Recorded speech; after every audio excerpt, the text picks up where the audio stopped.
We're live. Live. Great. How is everybody? Oh, Andy Wood, John Trudell, Don and Wendy English, they sneaked in here on us. Unfinished Project has been here for about a week. As soon as I put the thumbnail up, he was here. oh, sweet. He's been checking in and out since like Monday or Tuesday. Well, how is everybody? Don and Wendy English, West Virginia for family reunion, 20 years running. What part of West Virginia? Should I be streaming the video on YouTube as well in the background so I could see the question? It will. Yeah, I didn't know if yours would let you see. You should be able to. Let me check and make sure that you can see the questions. You should be able to. I'm just on the StreamYard. That's it. I'm not looking at YouTube. Oh, I'll tell you what. Then I'll do this. I'll highlight them as we go. Unfinished Project. He wants to know if this is the Arabian Horse Registry of America. Different AHRA. I'm the only registered horse in the AHRA right now. Sounds good. Sounds good. Trudell thought this was a UTG stream. No, it is not. We're apparently his warm-up act tonight. Yep. Your lighting is good. You have like a lamp by your. I don't have anything. Actually, the window. Yeah, that's just a coincidence. No, I actually have to have a little light in here, and I don't know if you can see it or not. It makes a glare on a whiteboard, like I got the sun rising back there. No, I just have the natural lighting in the window next to me. It's probably going to get darker as we do this stream. Well, it's great so far. Got a comment here, Trudell. He says that he thought it was the loss of your brother.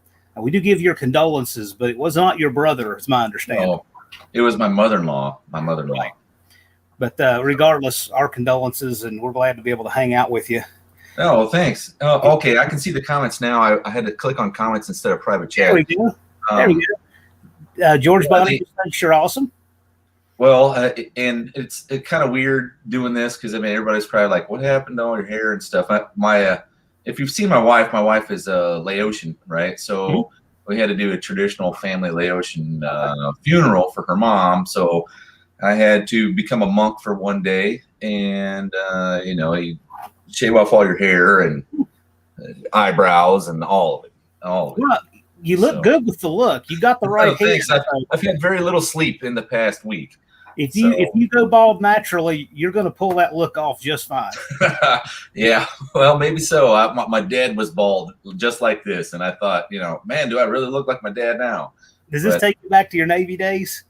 No, I used to keep it a little longer than this. Okay, but so be it. Whatever. Hair is just hair; it grows back, right? That's right. Condolences from Andy. I'm glad Andy's here. So we got a sanctioning body president. And we have a tech inspector in the house. So this is the forum where the cheaters are going to come to get secrets, I guess. The cheaters, yeah. Well, I don't. Maybe so. Maybe we'll get a good idea and the insight of how the cheaters' minds work. Well, I just thought it'd be good to have a live with you because it's fun seeing you at the track. It's fun having you on the Tech Talk Lives with Tony on Wednesday.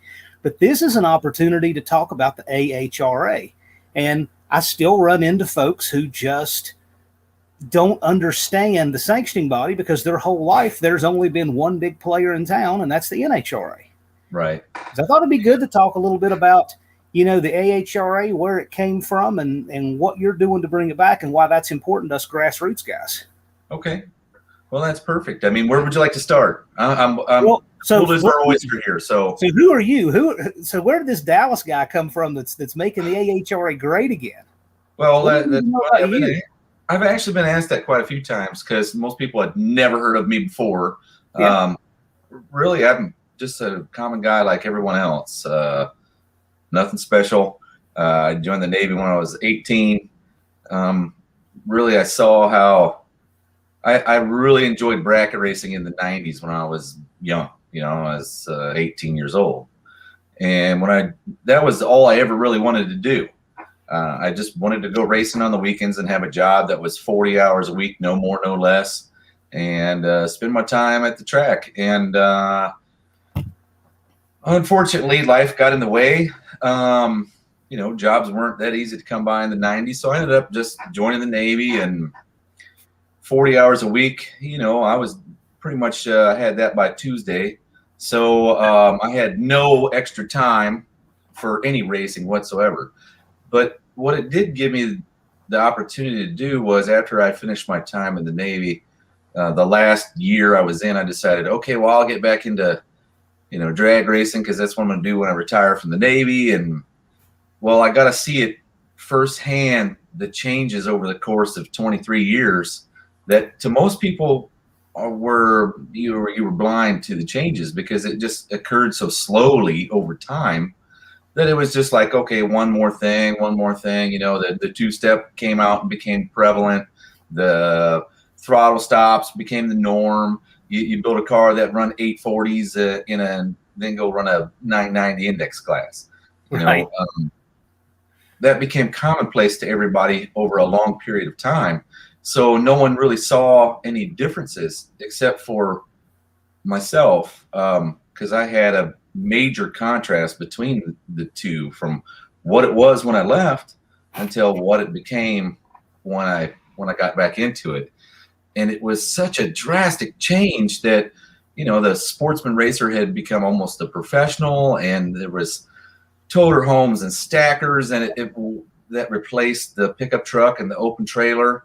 That's right. And I thought, at first I just thought, oh, why, I'm outgunned in this game big time. These guys got it really figured out, and they must be making a lot of money doing this, because they're showing up with, $500,000 worth of equipment just for a bracket race, when it used to be just everybody had a bracket race, and it was the local guys around the area. Sometimes you had a few heavy hitters, but it was not,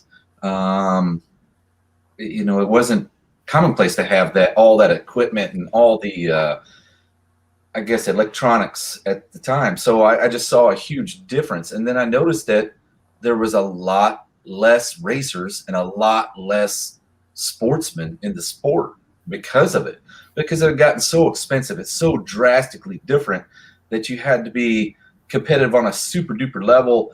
The guy that just did it on the weekend really had no stake in the game, because they didn't get enough passes to stay proficient enough to take down your professional racers. And I thought, this is really killing the driving. That was what the whole thing was about, was supposed to be your driving skill, not necessarily the car.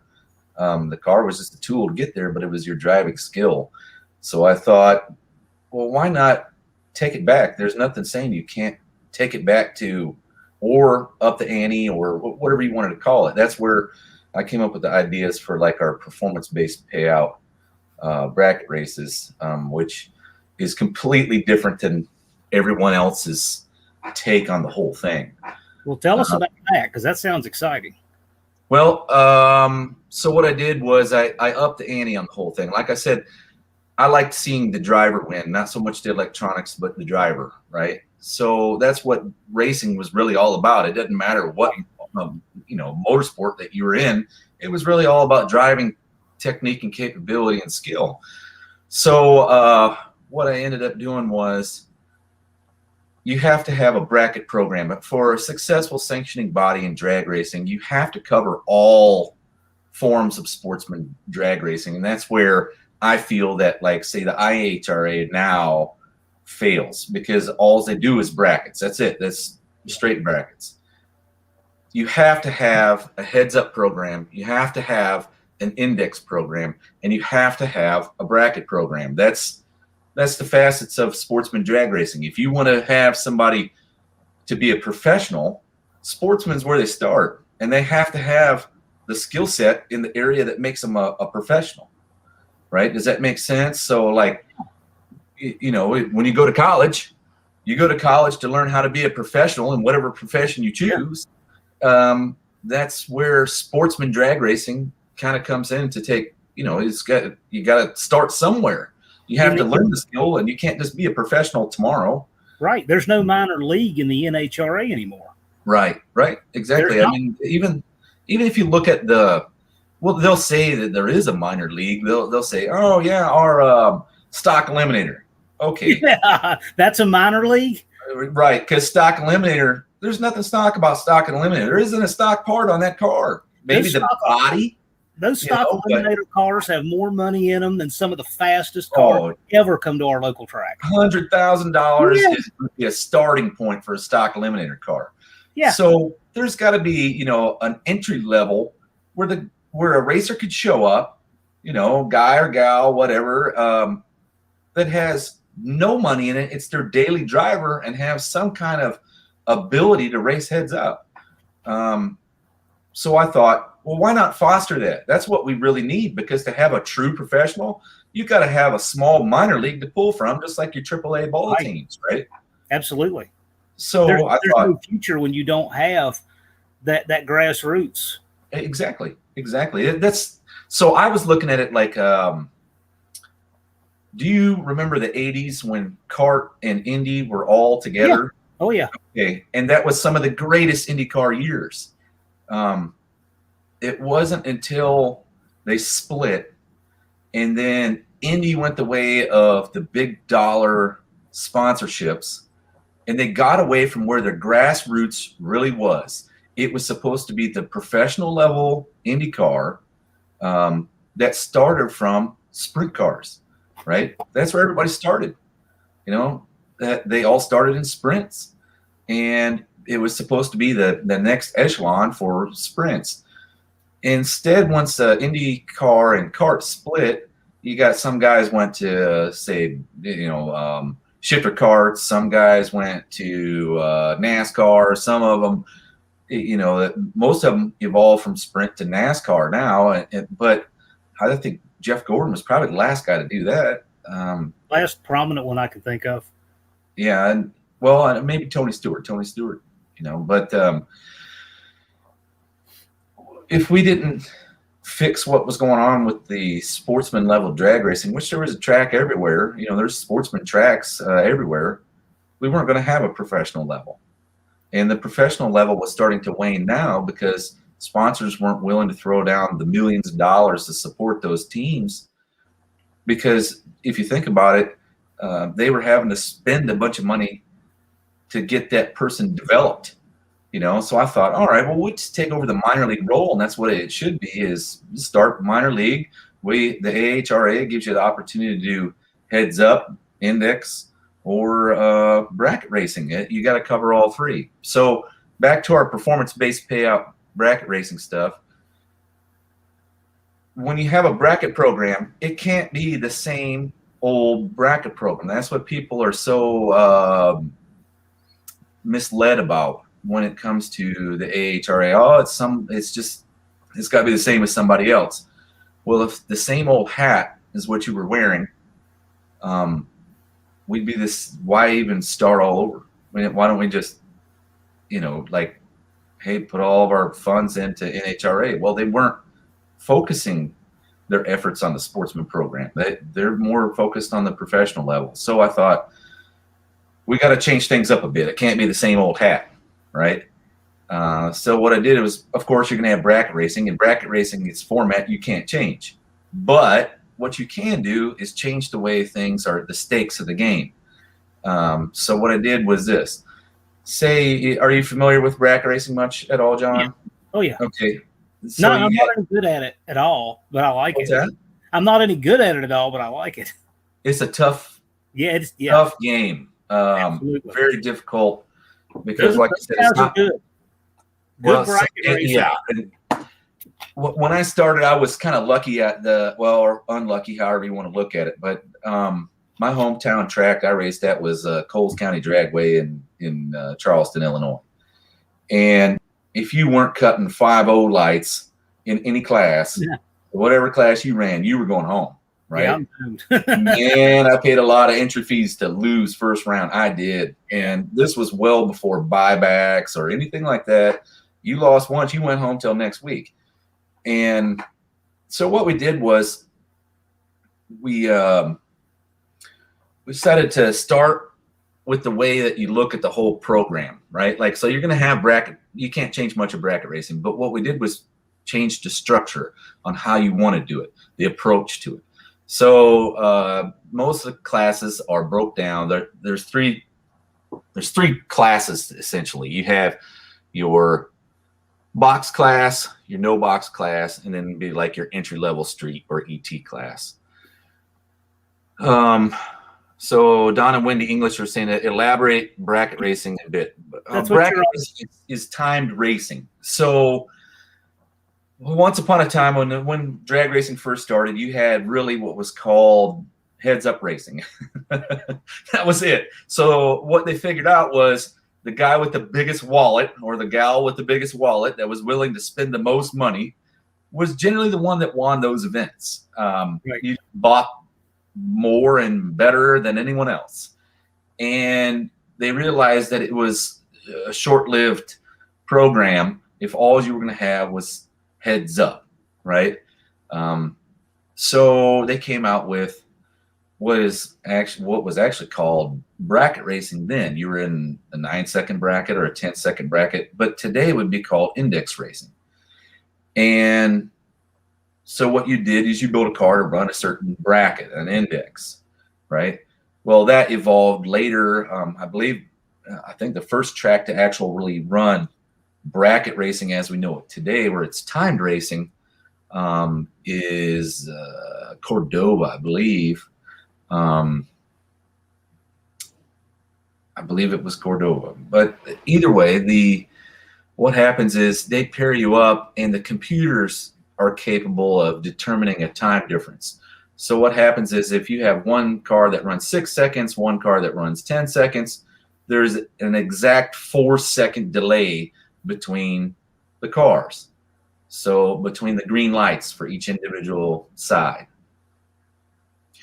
This makes it to where you can race any car against any car. You just have to have a number of what the car will run.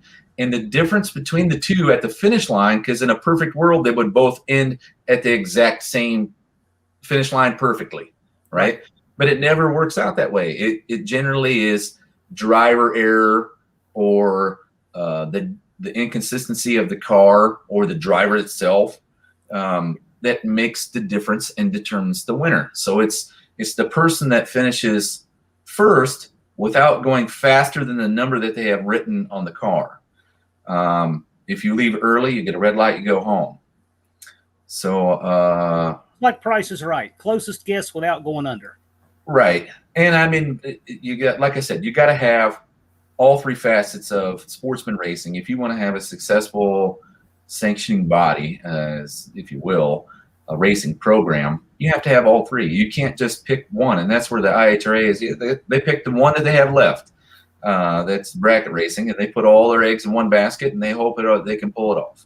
Well, I don't begrudge any of the other sanctioning bodies for how they want to do business. I mean, I think we do need to have a big one to do the nitro stuff, and we need one to do the bracket stuff. But there's got to be one for that young guy who wants to go racing, wants to build a car, wants to, work on his skills and that kind of thing. And there's got to be a place for him. Well, exactly. And the thing was, I wanted to focus on the person that had never done it, has no money invested, nothing involved, just wants to learn the sport. We already know the guys that have race cars, they know how to play the game, right? Yeah. You need to focus on bringing people in and developing that person and making him enjoy it instead of, running them out of money in the first season and then they hadn't learned anything except for, wow, this is an expensive sport. I don't want to do it anymore. When I was in college, I remember the National Muscle Car Association. You remember it? It was took off in the 90s. Right. And I remember the real street class. And when I first started in college, I thought that was the greatest class. Those guys had about $8,000 in a nice small block, a 3,000-pound car. They were running low tens. I said, man, that's the class I want to run in when I get out of college, right? And by the time I got out of college, those engines were $25,000, $30,000. The cars were running 880s, 890s. And I thought, I can't believe how the money just went out of control in that class over 4 or 5 years. Right. And people like me were just out. Yeah, and the sad part is you can't make a heads-up class anymore without 5 years. Its lifespan will essentially be over because everyone already knows, like, that's what took drag racing so long to evolve, if you want to look at it in terms of length. The guys that originally started it didn't know. So they had to figure it all out and develop a way to make the car faster and faster and faster. Today, that road's already been paved. So if you start a new class, 1 week you come out with something, the next week there's something that you're going to have to rule out because they already know what's the next step, and they can immediately grab that next step, so they have every bit of leverage against the next racer. Right. But for our performance-based payout stuff, what I did was I thought my way around the problem. So box class, no box, and in your entry-level street class. Okay. In the box class, it's dominated. What the box is a delay box. It's a computer that you put your information in there. It makes a good racer great. It makes a great racer unbeatable. Right. It's auto-tuned for a racer. Right. But my personal opinion was, well, okay, I'll continue with the box. So in the box class, dominated by the electronics, most people won't race against the box if they don't have one, right? And I'm 100% an American. And growing up, you always rooted for the underdog, right? But no one was willing to go out there and take on the underdogs. They wouldn't be the underdog. They wouldn't be the foot brake racer against the box. But I've seen people do it before, where it's not that hard to beat the box because it just makes a good racer great. But the better you are, the less the box improves you. Does that make sense? Sure. That makes sense. They're already good, right? So you can't cut out much more. You can't help out much more. So you had a good story about electronics racing.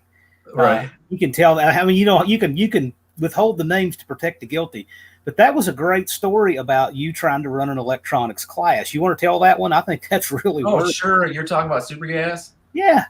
Yeah. That was where I tried to get back into drag racing, was super gas, and I home built a car for 8 years, and I built it like I built it off a what if scenario. What if you took 1970s pro stock and you applied it to any car? And so I home built a 1970s pro stock car out of an 88 Thunderbird, and I put a Cleveland headed Windsor in it, and it had EFI on it, but I mean, it was like there was no electronics. It's like a foot brake car. Mm-hmm. And I went to run, and by electronics I mean it didn't have a delay box, it didn't have a thermal stop, nothing like that. You just had something to manage your EFI. Right, that's it. That's all I had. So I built the car at home, showed up at the track. The tech inspector went through my stuff with a fine-tooth comb. After 3 hours, I was ready to rock and roll. So I pulled my home-built car in with the hood not painted and all that stuff into super gas staging lanes, and the lady at the head of the lane says, hold on. She stops me and, hey, you're in the wrong lane. And I said, oh, I am? Why is that? And she said, well, you don't understand. This is the 990 index heads up class. I said, oh, yeah, that's the one I want to get in. She's like, no, you're not following me. You see that Corvette up there? That's $100,000 Roadster, and your car is like not in that class, right? And I said, well, I'm not going to get all cuss wordy on here, but I said, is that guy going to run 990? Because I sure as heck am, right? Yeah. And she's like, well, he's going to run 990, but it's $300 to get in this class. I said, lady, my money's already spent. I have every plan of running this 990 class. I really don't care for your opinion.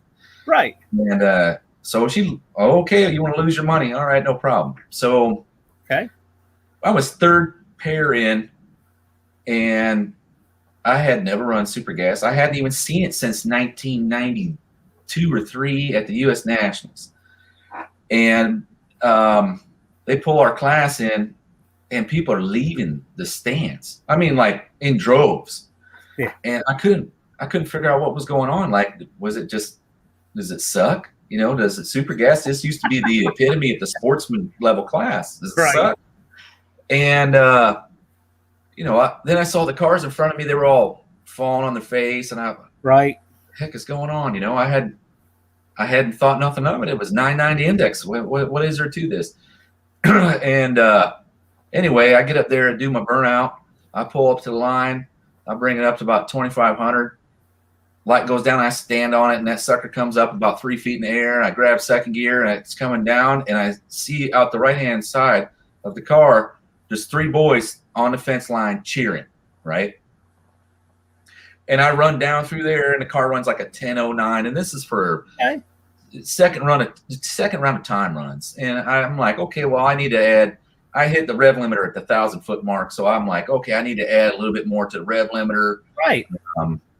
So I can run through the track, You're adjusting to the index, right, like you should be doing, right. And so I get I get back to the pits, and there's like a crowd of people around my car, and they're like, well, how come this car didn't fall on its face? How come it seems so much faster than all the other cars? And I'm like, I don't know.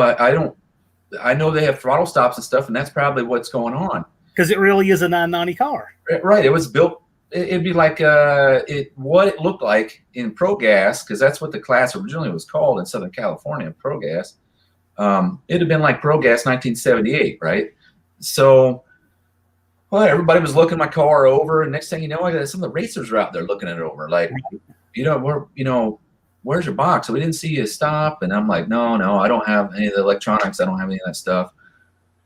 Oh, okay. And I didn't think nothing of it, right? So we go back up for the 3rd time run.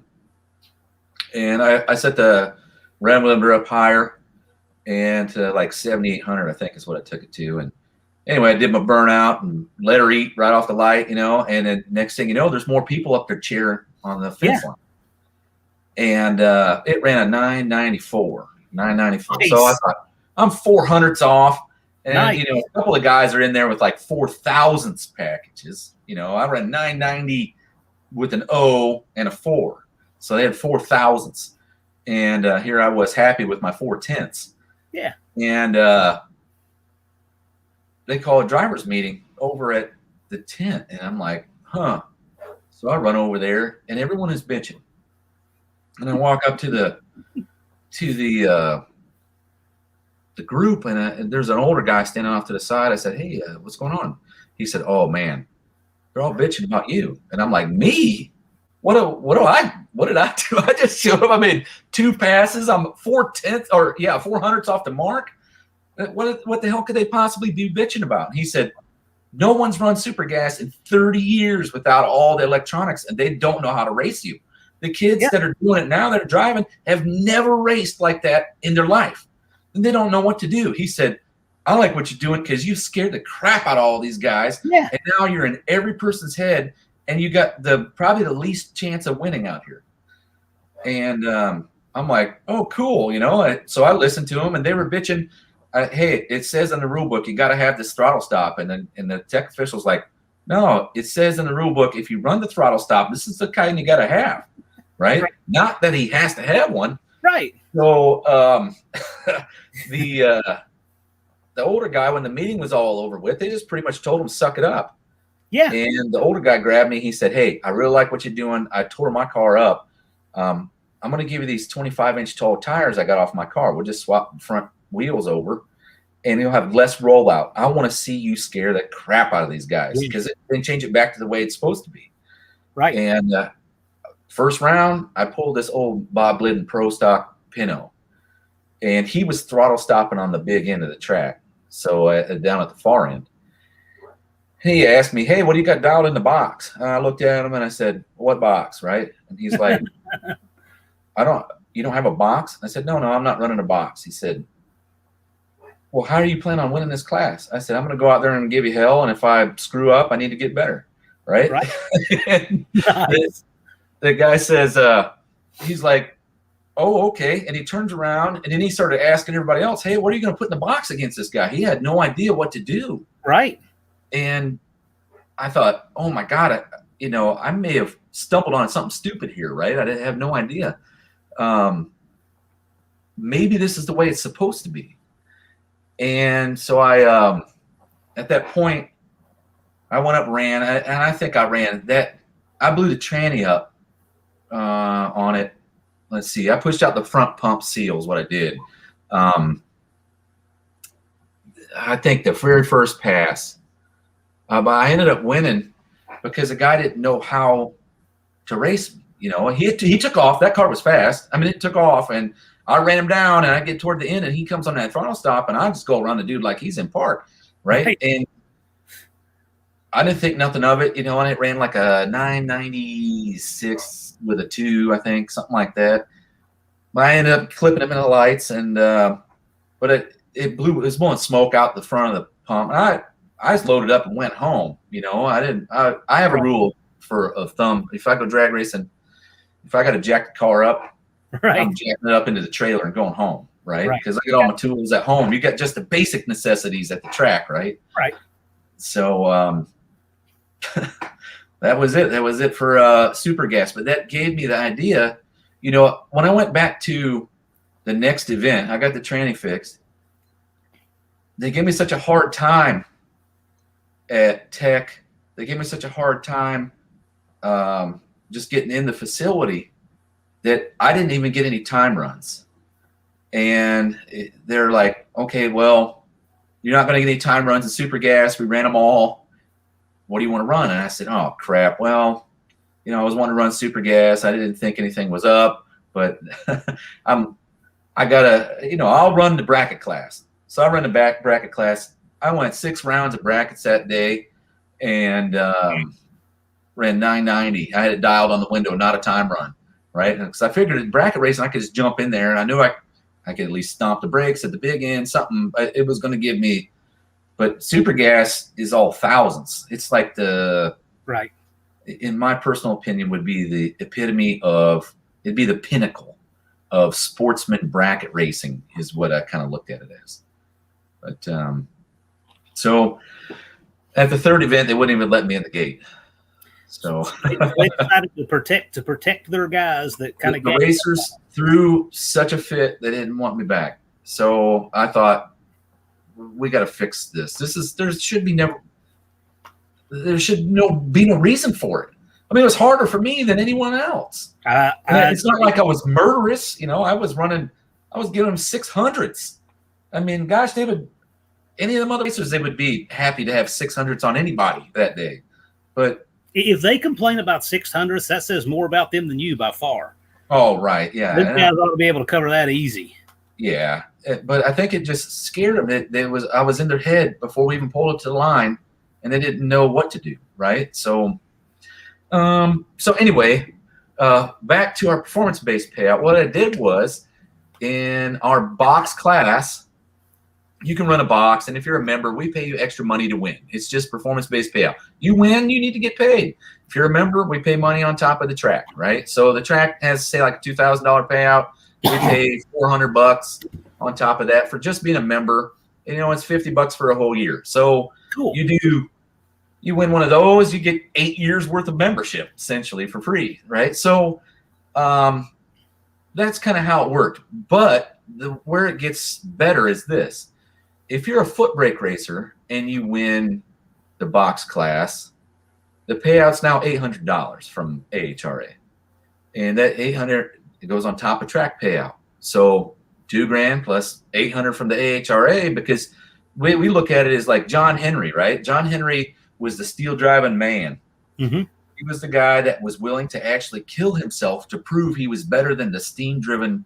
It was more or less the railroad spikes, right? But he was willing to kill himself to prove he was better than that steam driven railroad spike machine. And that's where we came up with the idea for this. So what we did was we took it even one step further. The big ones that you don't see at the drag strip anymore that bring the fans. I'm sorry, automatic guys, you don't bring the fans. The stick shift guys, the side step in the clutch, the dump in the clutch at 7,500, $8,000, that brings the fans. The gear jammers, big fun. Oh yeah. So that was the idea. So if you are a gear jammer and you win that box class, we pay you $2,000 on top of track payout. So now you're walking away with $4,000, right? But you do more work, you get paid more. Just like any job you've ever had, the more skill you bring, the higher the paycheck, right? So why not in drag racing? Why can't it be that way? I think that's great. I mean, couple administrative things I want to mention. We got 38 viewers now, 3840. We're right in there. Uh-huh. I actually pitched the idea to a really good size YouTube channel. Okay, I don't know that I should name them, but they have 39,000 subscribers, and they have a weekly show with NHRA guests all the time. All the big names, John Force, Don Schumacher, all the current champions have been on their show. And I reached out to them and emailed them. I said, you guys should have Dallas Brown, president of AHRA, on your show. They responded to me, never reached out to you. I just want to say more people are watching this show with you right now on my little channel than watch their show every week. Oh, well, that's cool. We have about 25 or 30. We got 40 right now. So we're better attended with you on my channel than John Force was literally on there. So they're lost. Cool. But I'm glad you're here. I think I've told this out on Tony's videos. I don't watch a lot of TV. I don't watch You're not watch a lot of TV. I don't watch YouTube. I'm very reclusive, to be honest with you. I just do what I do, and that's it. I try to think outside the box. I'm not big on new technology stuff. I mean, I can do it, but I'm just not very good at it, and I'm real slow. I got to tell you one thing that impresses me. Like when we were there at the track with Bottle Rocket, it's you and I and Tony and Andy Wood, and so I don't remember what the context was of somebody asking. I said, here's 4 guys that have all run 8s in the quarter mile, and we're having a blast working on a car running 8s in the 8th. Right. Yeah. Because we enjoy racing. We love that's where the fun's at. Right. It's not about racing. Yeah, you remember it, like having all your buddies around, throwing the slicks in the trunk, go to the track, yes, the grill, and that was probably the most fun ever. It was the hardest time I ever had at the track. But it was the most fun I ever had, right? Right. And that's what kind of that weekend with you and Andy Wood and Tony was kind of like. It was kind of like the first time you've been to the track all over again, somewhat. It was so much fun. It was so much fun. I just wish we could have made some more passes, but it was a blast. And I think the people that think, the kind of people that swipe a credit card and get an eBay turbo because they're chasing a number, they totally miss out on how much fun we had working with Bottle Rocket that weekend. Yeah, there's nothing wrong with that was what made bracket racing fun. It never was the ET. It was always the rounds. How many rounds can you go? How many rounds can you do? You could have the slowest car on the property. Yeah. But it was just as much fun in your car as it was the other guy's car. It was running twice as fast. So something I'll mention, Bob here is saying, you're talking what I've wanted to hear for years. I think there's a lot of guys like him, like me out there who are glad to see the AHRA giving a home to the grassroots racer who is passionate. And I just think this is long overdue. Oh, and also, hey, I'm not panhandling anything, but I'll say this. If we get anything super chat tonight, 100% goes to AHRA. So not soliciting, should we do it? Anything comes in goes directly to AHRA, and I'll match the difference, whatever Google rakes off the top, I'll cover that. So anyway, I like doing this. I like doing this no matter what. So I believe in what you're doing. Well, thank you. I appreciate that. Here, wait a minute. Dakota's in the house. Timeout. All right, Dakota's been timed out, so that has to. We can't ignore that. Dakota will be back in 5 minutes. Watch out for David Coe. Tom Muse said grassroots is missing at local tracks.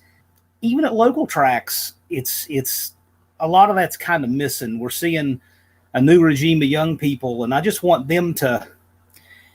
I don't know. I want them to identify more with the roots of what they're doing. I think it adds to the culture and the experience. I agree with that. I think like there's a lot of things that used to happen that don't happen today that I'd like to see happen more now. Do you remember when we first started out, John, that like you got a majority of your parts from the junkyard, right? Right. Like, does John Force shop at the junkyard anymore? I doubt he does for his fuel funny car. I'm a Mopar guy. I was junkyard shopping way longer than anybody else. Yeah. See, it's like that's how I still do everything is pretty much junkyard. I mean, my T-Bird's probably the only thing that I ever really bought good parts for. You know, the rest of this time it was always junkyard stuff. And was it blowing up? Yeah. But did I have a lower budget than everyone else? Oh yeah, you know. And did I have fun? Yep. And I sure as hell learned a lot. Yeah, I think it's we need the grassroots to come back. I think Jake's drag strip, they seem to have a lot more. They were a lot more in touch with grassroots than a lot of tracks I see. I thought I had a lot, you know. I thought they were great. Had a high regard for that place. I like the track. Bad little track. No, it was as outlaw as it comes in all of the charming and scary ways. But yeah, it was I definitely I had to lead the line quite a few times. Like, oh man, I can't watch this. I went to a track one time. It's in Virginia. I don't know if they still do it or not, but this track, I would literally see cars in the staging lanes, and they would put multiple puddles of water, and they're doing burnouts behind each other in a J-shaped staging lane coming up to the line. Three cars deep doing burnouts. Would you like to be in line and have a car or two behind you doing a burnout? No, not really. Yeah, I saw that. I just can't believe I'm seeing that. But that was at a track not too far from here. Look at this. So Andy Wood, he's a mod on this channel. I think he's disappointed I stole the timeout from him for Dakota. So Andy, the next one's yours. Well, Dakota spends all of his time in timeout, right? He spends some of it, but he needs that. It does a body good. It's kind of funny. I was watching David Vizard was doing their first ever live stream that they hosted on their own channel. I think yesterday, and I thought it was funny. Dakota popped up on there, and I'm just watching. And Marvin Burke says, "Oh, there's Dakota. He needs a timeout." So this thing has now followed Dakota across multiple channels. He gets timed out elsewhere too now. Poor guy won't be able to even get on the internet and be timed out. He seems to love it. It says, Buff is sending some cash. Our 3 tracks have been taken over with big dollar cars. Unless you own a trucking firm or a lawyer, they don't make room for the average guy. Well, I don't know. I'm hoping that Dallas's efforts are helping to change that.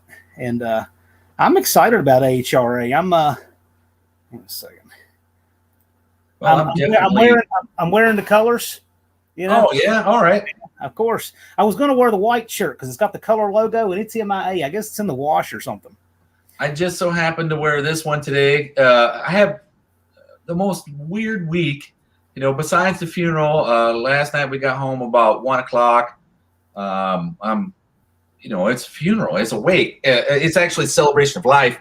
So I come home half liquored up, and there's water pouring out of my wall. And I thought, oh, great, right? So I shut off the main. House?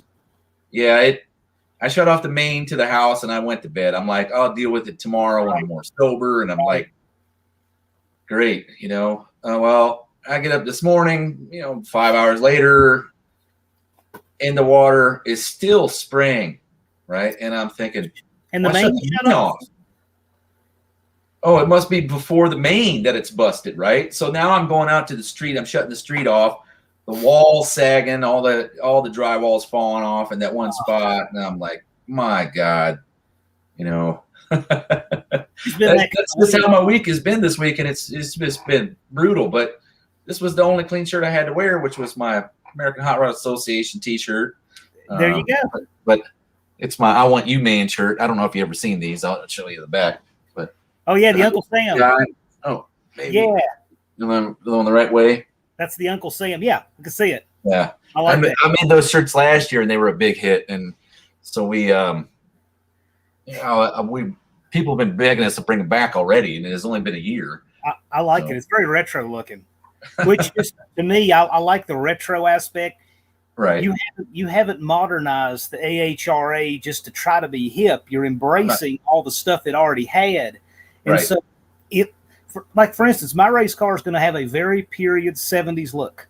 Just like Andy Wood's truck looks like something you would see at a track in 1980, right? Right, exactly. Your logos and stuff, you know, embrace that. I think it looks great. They're timeless. Yeah, well, that's what I'm trying to do is just keep what I've already got. Everybody wants to change everything to be trendy and hip. Right. And it's like, you really just, if you got something that works, why change it?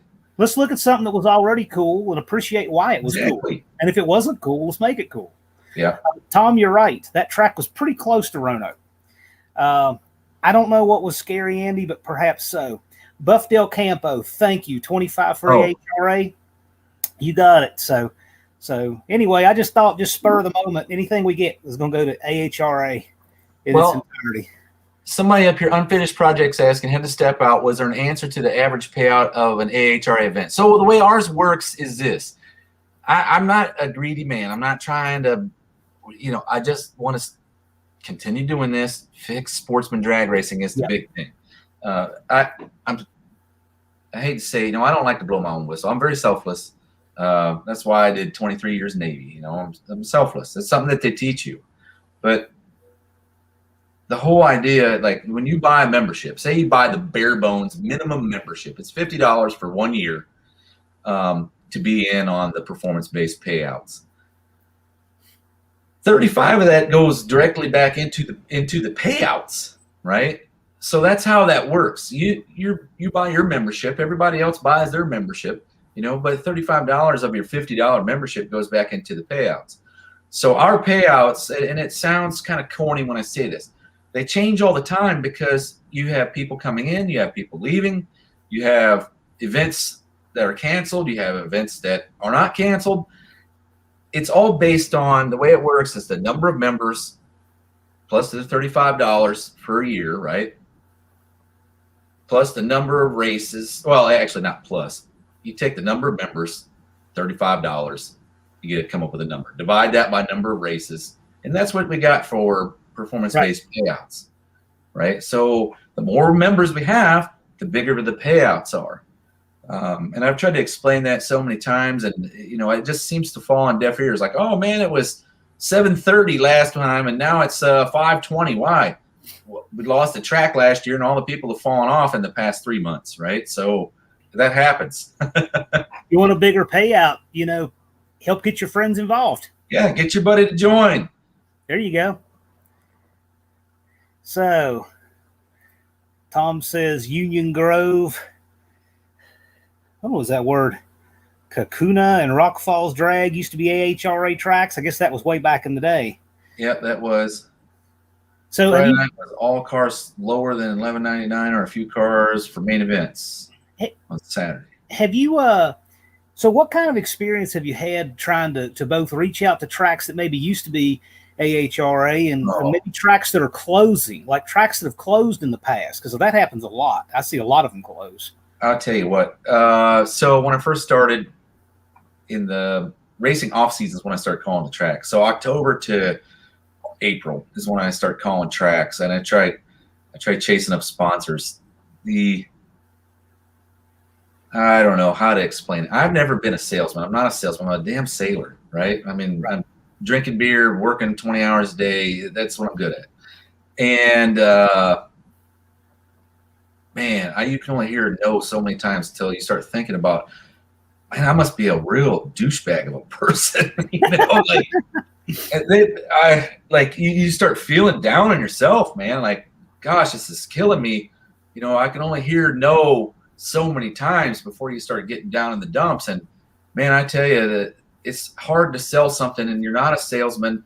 And I'm not trying to, I'm not trying to unhinge anybody. I'm not trying to take money from anybody, but it's like, we gotta work together. Otherwise we can't stay in business. We gotta work together. Well, part of that though, you have people that get advertised so much junk every day. Like how many solicitations for our business do we get every day of our lives? 100 between phone calls and texts and stuff in our email and stuff in our mailbox. Right. People try to sell us stuff 100 times a day, and probably 90% of those offerings are pure garbage. And 10 of them are probably serious, and of those 10, there might be 1 or 2 worth your time. And so you're trying to compete with all that, and that's tough. Well, sorting through all that was the hardest thing. So I had to end up the first year, my phone constantly rang, and it was more or less, it wasn't people that were wanting to work with us. It was people that were like, oh, hey, do you have any of the history of the AHRA? Or I'm glad to see you guys are back. Oh, well, great. If you're glad, go buy a membership, right? I had to put them in 3 categories. You got the 1%, which is literally 1% of the people that would call that are like the honest to God want to work with you, right? You got the, I don't know, I always have to say probably 15% that are willing to work with you and talk with you, but they just don't have the time. You need to really put it in, an angle for them to understand it quickly, or else they're gone. And then you have the 80% out there that's like time wasters. Time wasters. They will call and eat up 8 hours of your day on the phone if you let them. They will email you, get you to set everything up, and then not deliver. There's so many time wasters out there that it's like, oh, this is so disappointing. It's coming at you from all angles. You don't really know what to do. I had a guy well, I'm not going to say where he was at. I had a guy want to be the AHRA chaplain, right? Oh, okay. Well, you can be the AHRA chaplain. I don't have any tracks right now, so when I get one, you can come over there and do a service, right? Okay, cool. So I get a track, and this guy's like, hey, man, are you going to pay me to go up there to that track? I said, oh, no. You wanted to be the chaplain. I'm not getting paid anything. Why would you get paid anything, right? Right. So, this guy's the chaplain. I'm going to do like, can you see air quotes here? Right. Oh, yeah. Right? Yeah. Oh, it changed that point. I'm not a real man. I hope your kid's burning hell. Like, oh, man. I had to put a restraining order on this psychopath. Yeah. And that's just a regular Tuesday in your world, right? Yeah, I hate it. Mopar Den says, Dallas, what you need is someone on your behalf who's a great advocate and the gift of gab for the sport to present it. So he said, Mopar Den says you need a salesman. Mopar Den, why don't you're a good salesman. You be a salesman. I'd love it. See, and all of my positions here at the AHRA are all open right now. You're looking at the guy that does the books, that answers the emails, that answers the phone calls, that sets up the races, that schedules everything, that make payments, take payments, send payments, buys the T-shirts, creates the T-shirts, the ads, the merchandise, everything you see is me. And all my positions are open, and you all get paid the same as I do. Yeah, Nothing. I get it. I get it. I've been commission-based my whole life, ever since college. So you don't eat what you don't kill yourself. I totally get it. Yeah. Andy says, yes, sir, Bob. We had a guy that was leading the points and was busted for the two-step deal. He hates me with a passion. I don't know anybody that hates Andy. That's a pretty big accomplishment. SRP's been trying to talk his neighbor into building an 8th mile track at his bottom field.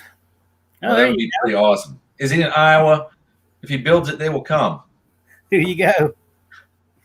Dallas is the one-man band. Everyone needs to spread the word. I agree. And we're trying to do our parts. I'll tell you what, the AHRA sticker on Andy's truck, that is a lot of good press. There are a lot of people who know about the AHRA because of that truck. Just that feature on Uncle Tony's channel alone was like 55,000 views. That truck's wildly popular. Andy knows what it's like when more people know his truck than know him. I'm the guy that drives Casper. Oh, you mean the white truck? Right. Yeah, that's me. He's that guy. So we'll just, I know we've not been able to get into the questions because we had a lot of really good stuff here that you haven't been able to tell, like on a Wednesday. Great stories that I got to hear at the track that I really wished you could tell these guys. Now you've gotten to. So let's hear from you guys. Any questions you have? And what I figure is we'll just do, questions and answers and such. And then whenever Tony goes live, we'll go over there. Okay. Yeah, I've been trying to put together the cheapest heads-up class that there is on the planet. Right now, Tony and I were kicking that idea around like a spec class, like a common car. Right. And you know what, the things I came up with, and not too many people were interested in them, but I got 2011 to 2020 Dodge Caravan. They didn't change a dang thing for 9 years. Right. I was thinking the Chargers, like the surplus police cars, might be pretty good for that. Exactly. And I was thinking Crown Vics, but the problem is the Crown Vics, there's so many changes throughout the years. The same with those Chargers. that run, there Yeah, was so maybe. many changes throughout the years, you know, but I needed something that you could buy a bunch of, that they were all the same. They all have the same transmission, the same tires, the same wheels. And 2011 to 2020 Dodge Caravan. I like that thing. See, But a real racer will appreciate the Caravan thing and why you want it.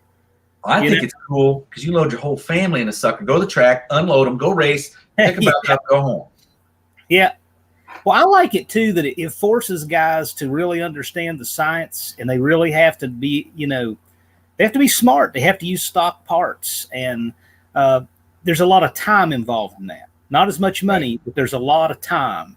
And that was part of why those guys didn't want to do that stock junkyard 318 challenge with Tony, is because of the amount of time invested. Yep. And if you're one of these people that says, well, if you can't use anything but stock parts, why even do a teardown? If you're asking that question, that challenge is not for you. Because I was awake at night. I thought of literally 100 things I could do to make power with just an all stock parts. I was down for the challenge myself, but you know, I don't. There will be no monetary return on the amount of time invested. You know. Oh yeah, and that's the thing. It's like you can build if you're talking stock stuff. You can take your time and build something that's an absolute murder, 150 more horsepower than what it was from the factory, and look exactly stock part. But I was thinking that, you are going to have thousands of hours in that motor. Thousands of hours. Totally agree. Yeah. Oh, so this is something. Yeah. Well, so I see. I'll go down here and see. Well, Andy's saying we need a vintage pro stock class.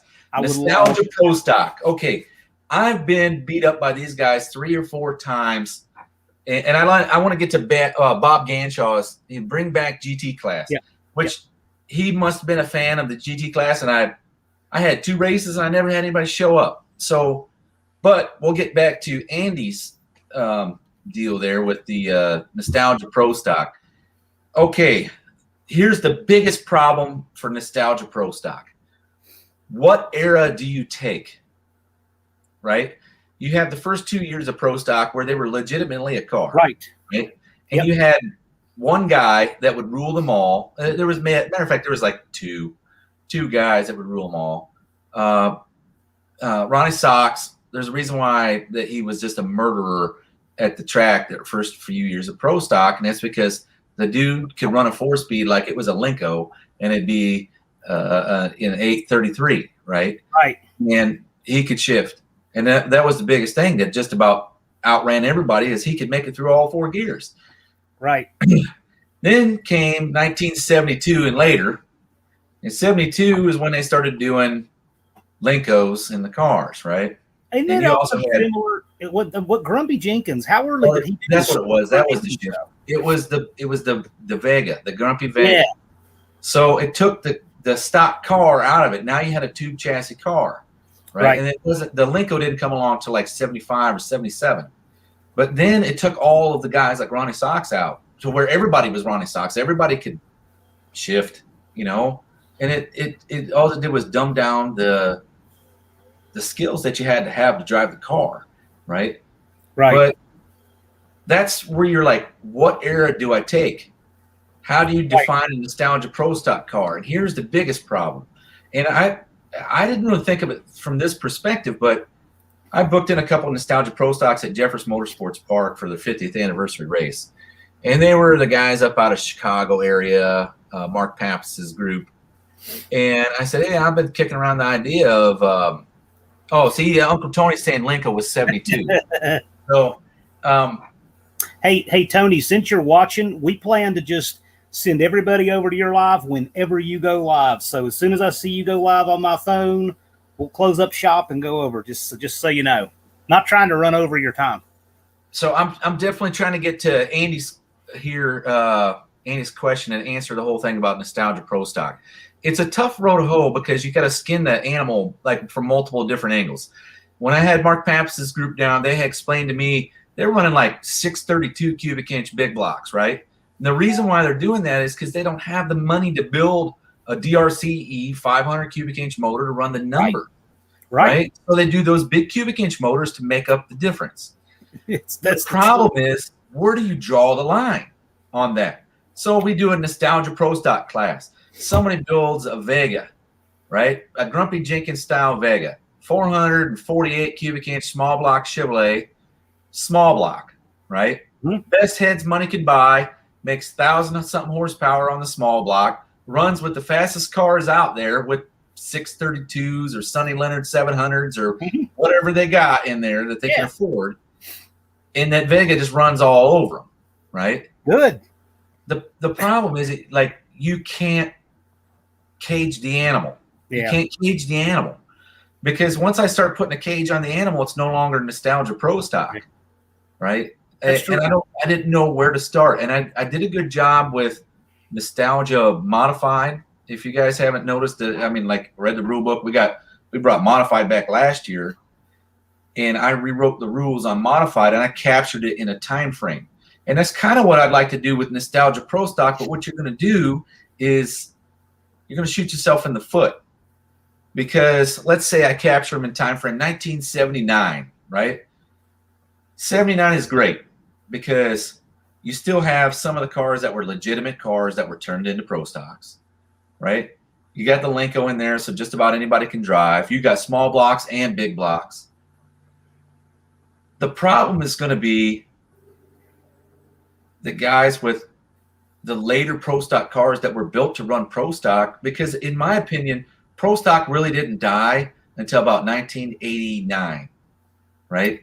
Yeah. Anytime before 89, it was good, right? But 89 was something definitive happened in 89, and I'm not entirely sure what it was, but it lost a lot of its luster, it lost a lot of its fan draw, and then it just continued to go down there.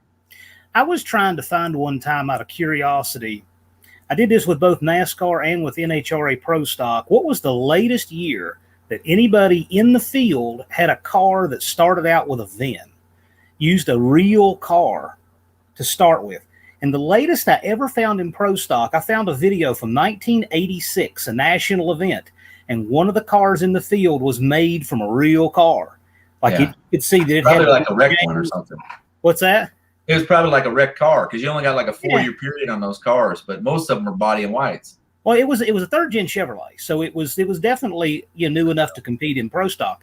But it was 1986, and it still was made from a real car. So I think if you do a nostalgia class, just me, I think it's got to be a real car, and probably do a small block to get away from the crazy unlimited money development, and certainly no power adders. So here's the way I'd like to look at it. If I was going to redo Pro Stock, and we wouldn't call it nostalgia. See, and I don't have professionals in the AHRA. It says that in the rule book. There is nobody that's a professional, right? Agree, Bob. So the way I look at it is, you can't call it Pro Stock. But what I would like, originally when it came out in AHRA, because AHRA had the class 2 years before NHRA. It was called Heads Up Superstock. So I thought about creating a class. It was called Heads Up Superstock. And again, like the GT class, I limit them to a 9-inch slick or a 10-inch slick. You can show up with your 42,000 horsepower if you want, but you got 9 inches to get it done, buddy. Yeah. And that's the limiting factor. Somebody threw out here, limit them to a stock manual transmission.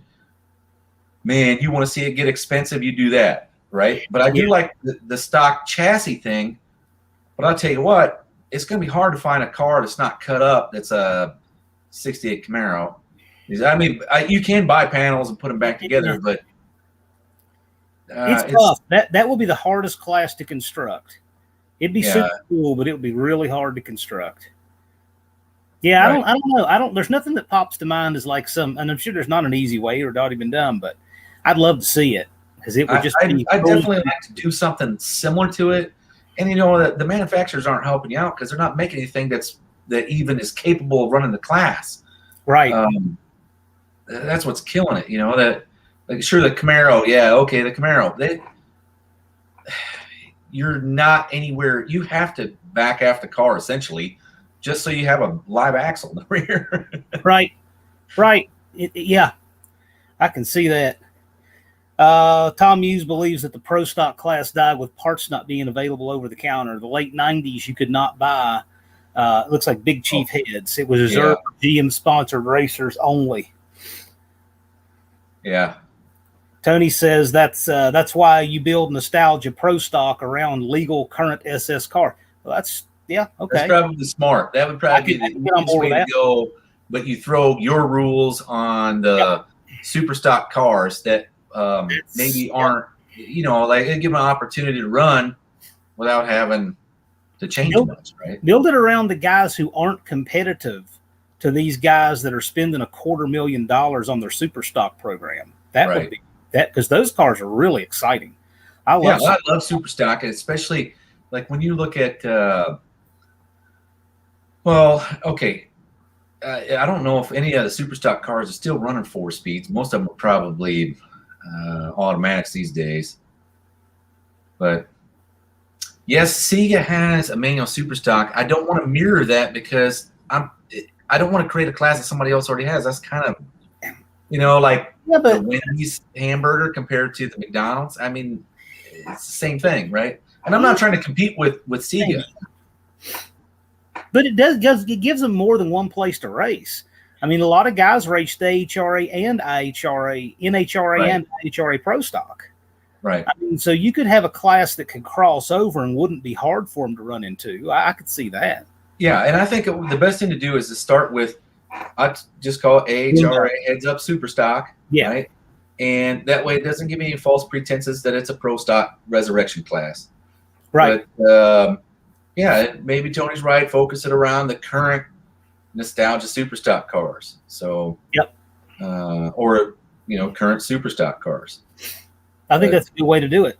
Yeah, but to keep it from getting out of hand, it's got to be, and that's where you get weird on it. It's like factory part numbered stuff, right? Hey, I think it's great. I think it's great what you're doing. I'd like to see more classes, like to see it grow, like you get more tracks. I think it's exciting. We need this, and it's awesome what you're doing. So unfinished project, you're saying that I'm on life support? No, I'm not on life support. I'm actually doing better than I have been in the past, probably. But the first year I was on life support. That was just starting off. You don't go out and get loans for this.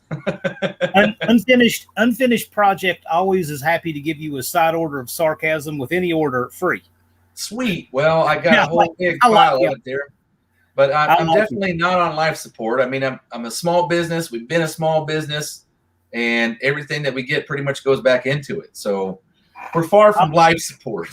So I'll tell you what, I'm going to give Dakota the last question here, and then we're going to wrap up because Tony went live. So I'll give him the last question, then we'll all head over.